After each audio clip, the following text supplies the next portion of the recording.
As the state battled a $3 billion budget deficit this past session, a 50-year stretch of flawless financial scores has now been broken. This week, a new Moody's rating downgraded Maryland's coveted Aaa-bond rating.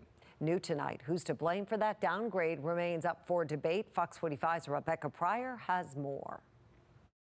Yeah, the finger pointing was in full effect in Annapolis today. While Governor Wes Moore says that this downgrade falls squarely on the federal government's shoulders, critics argue that this started long before Trump took office. This week, Maryland's flawless financial reputation taking a major hit.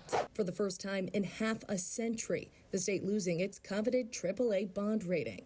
The blow to borrowing potential coming as lawmakers faced a $3 billion budget shortfall this session. In their report, the ratings agency acknowledging efforts made to close the gap, including $2 billion in cuts and $1 billion in new taxes and fees. However, Moody's still noting economic and financial underperformance compared to other AAA-rated states. It's a slight regional downgrade. At a press conference in Annapolis today, Governor Wes Moore pointing at Washington, arguing the downgrade is directly tied to mass firings at the federal level. It is very clear that the impact of the Trump administration, that the impact it is having on the D.C. region and on Maryland, by extension, is real and it is severe. The thing is, last year, during the administration of Joe Biden, Moody sent up a bat signal to basically say, you've got to watch your act. Raising accountability concerns, political analyst John Deedy noting the state's financial troubles predate Trump's tenure. In response to the looming deficit last year,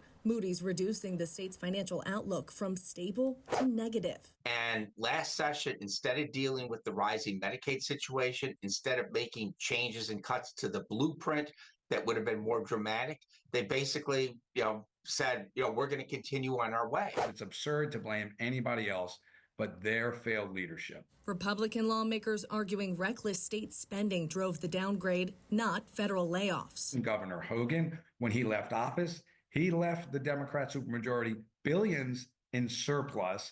And the very first thing the governor did, the very first thing is he came in, the Democrats, they raided the rainy day fund. This is certainly not a Trump downgrade. This is a Maryland Democrat Party downgrade. The governor quick to call out Trump, but when asked what role the state may have played. Does the state take any responsibility for the downgrade, though? Governor, does the state take any silence. And because we were unable to get our questions in this afternoon, I did follow up with the governor's office via email asking if the state takes any responsibility for this downgrade, but they declined to answer my questions directly. In Annapolis, Rebecca Pryor, Fox 45 News. I'm Kai Jackson. Thank you for watching. Here's another video to watch. Also, please take a moment to subscribe to our channel.